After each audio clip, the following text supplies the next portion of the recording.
Welcome back aboard the polite ship,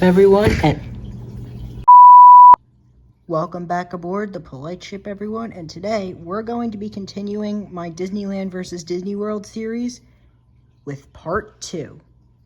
Well, there's only been one part so far, so obviously this would be part 2, but you get my point. Thank you for ruining my intro, by the way. But today we're going to be continuing, starting with Dinosaur versus Indiana Jones. This isn't going to matter very much because Dinosaur is close to extinction, and they're going to turn it into an Indiana Jones ride. Although it is supposed to be, I've heard that it's supposed to be slightly different than the one in Disneyland.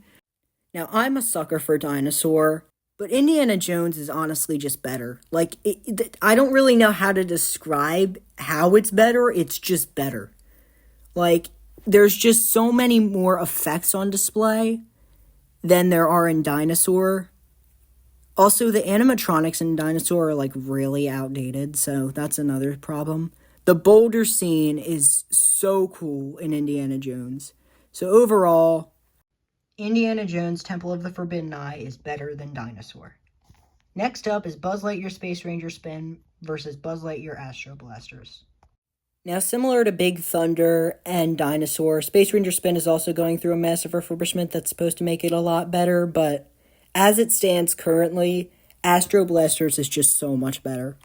Because number one, I don't know if this is just me, but I feel like the set pieces are a lot closer in Astro Blasters. And also, I just love that you're able to take the gun out of the holster on Astro Blasters, because it just makes it a lot easier to shoot and be able to aim. So yeah, currently Astro Blasters is better. That might change though. Next is Expedition Everest versus the Matterhorn Bobsleds. I don't know what I was on when I made this list, but the only reason I put these two up against each other is because they're both roller coasters through a mountain with a Yeti. You can't compare the two of these. I don't even need to think to know what's going to win this. Obviously, the winner's Expedition Everest.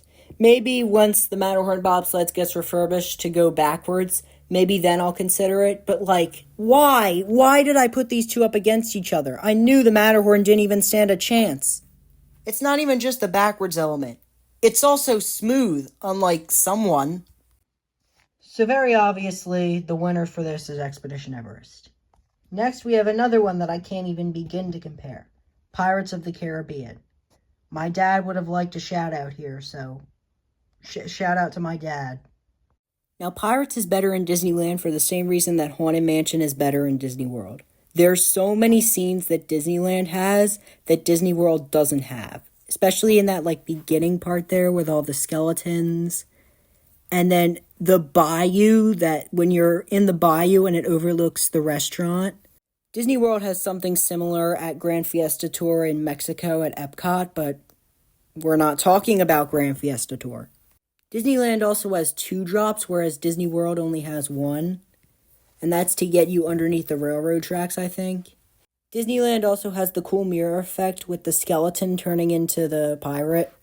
And then there's that scene that they have at the end that Disney World doesn't have. But overall, there's just so much that makes Disneyland's Pirates way better than Disney World's Pirates. And actually, the reason that Disney World's version has so much less is because they didn't originally build a Pirates of the Caribbean there, but people were upset that they didn't have one, so they built one later and they kind of rushed it, and then it ended up being nothing like the original. So yeah, overall, Pirates of the Caribbean is better in Disneyland. Moving on to Chip 'n Dale's Gadget Coaster versus the Barnstormer. Now, I haven't rode Barnstormer in a while, so I don't really remember much about it, but from what I do remember, it's way better than Gadget Coaster. The one thing I hate about Gadget Coaster is every time I saw that ride vehicle go by, when I was in the line and when I was on it, the water effect was always either late or early. Since Barnstormer doesn't really have any effects like that, there's not much that can be messed up if it isn't working. I also feel like Barnstormer is just the one thing about Storybook Circus that's better than Toontown, because pretty much every aspect of Toontown is way better than Storybook Circus, especially now that they updated it when they added Mickey and Minnie's. But I feel like the only thing that's better in Storybook Circus is Barnstormer. So Barnstormer is better than Chip 'n Dale. Flipping to the back, we have Grizzly River Run versus Cali River Rapids, which that looks like a K. I don't know, my handwriting sucks. So right off the bat, Grizzly River Run is... Out of the way. Now, let me handle this one. Here are some reasons why Grizzly River Run is the best ride Disney ever created. Number 1, it's so much fun, and you get so wet.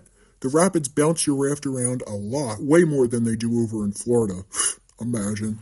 Grizzly River Run also has 2 drops. Imagine only having 1 drop like some other rapids ride. But yeah, Grizzly River Run is the best ride Disney ever created. Now get this out of here.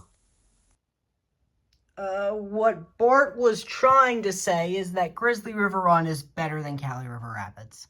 And I think that's where we'll end it for part 2. So stay tuned for part 3, which will be the finale of this series. Make sure to like and subscribe. Don't get seasick. Bye.